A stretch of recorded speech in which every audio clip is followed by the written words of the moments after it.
So in terms of individuals who are just starting out and they want to start a dance company or an organization, I will say you need to have a clear understanding of what you want to do.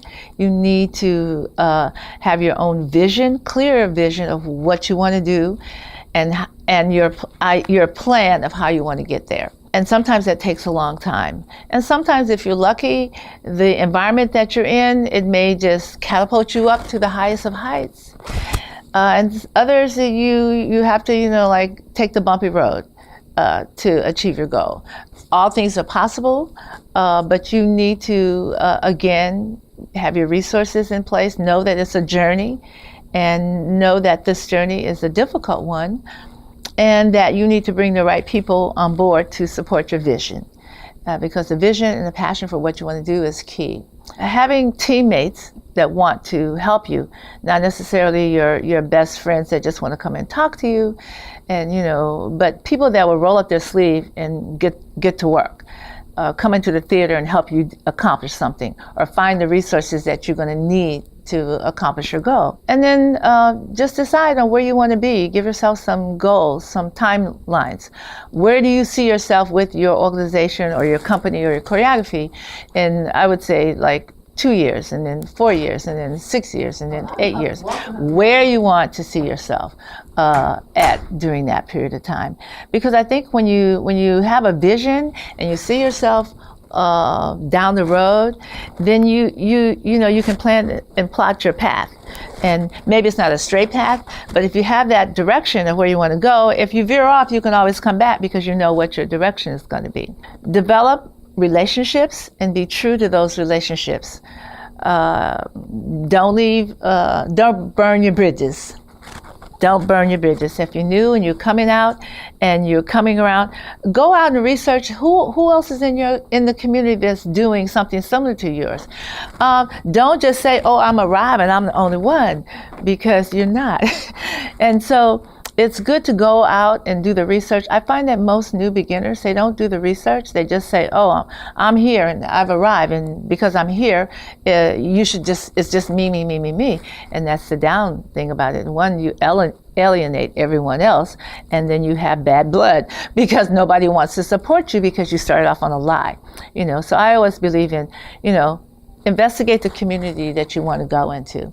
And I think that's one of the most difficult things. Now, some people say there's a Jack in the Box in every corner. So what? We're not Jack in the Box, okay? But we are artists.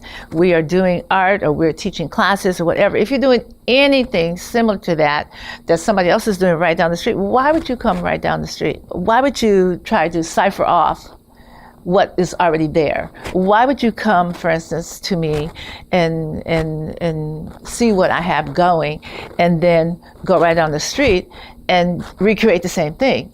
This is dishonesty. Now, I'm not against people doing their thing, and I think people should have the right to do their thing, but I think we should have some ethics about it.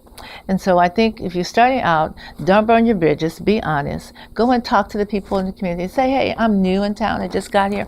I'm thinking about doing this, but I need to understand how I can fit in, and then we can have a conversation, because you don't know. Maybe I want to help you develop something.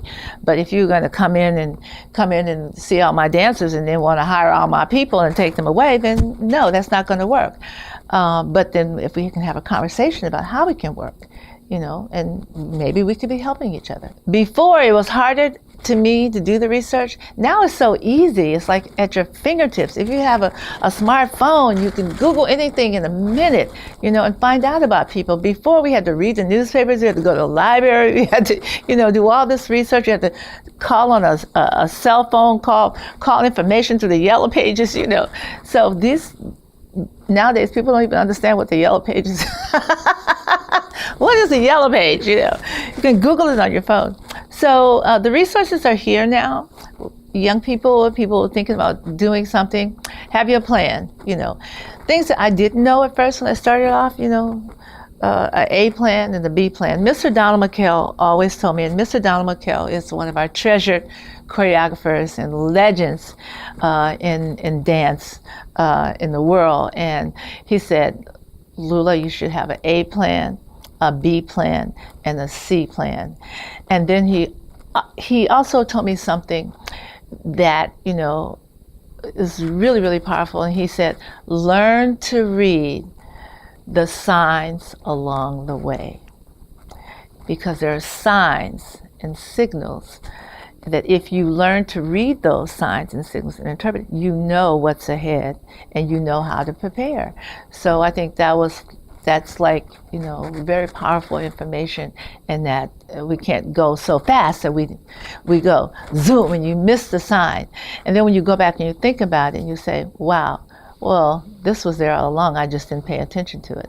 Now, it's a difference if you see the sign and you decide to ignore it, that's a different thing. But you saw it and you recognized it and you understood what it meant. But it's a difference between not seeing it at all. So learning to read the signs along the way was another part of advice that I would give to young people trying to do their thing. And know that you're not alone, and that you didn't get there by yourself, and you're standing on somebody's shoulders, and give them the proper respect and due, you know, where you came from. Somebody helped to cultivate you. Somebody helped to train you. Don't get into the frame of mind that, oh, I did this road all by myself. No, you didn't. There were people that helped you along the way. I think if we celebrate those things and praise those things, and we lift all of ourselves up, especially in the arts, you know, and we can't be selfish. We have to be willing to share. I think the more we talk to people and know who these people are and know where they've come from and what their histories are, then we can appreciate them and we can learn how to support each other more. And I think that's the beautiful thing about IEBD, is that there's so much support here for what we do, that we're learning from each other, and we connect and we network among each other. So when I go anywhere, if I come to Dallas or if I go to Philadelphia or if I'm going there, I have connections, you know, it's connected us. If I go to Mississippi or Alabama or Georgia, there's connection, you know, and that's what we want. To network, to connect, to know that we're not alone, that I'm learning from a school in Baltimore, you know, and I'm in LA, and I'm learning how to do something better because I've listened and watched this school, and we can all learn from each other. And so that's important. Don't take anything for granted.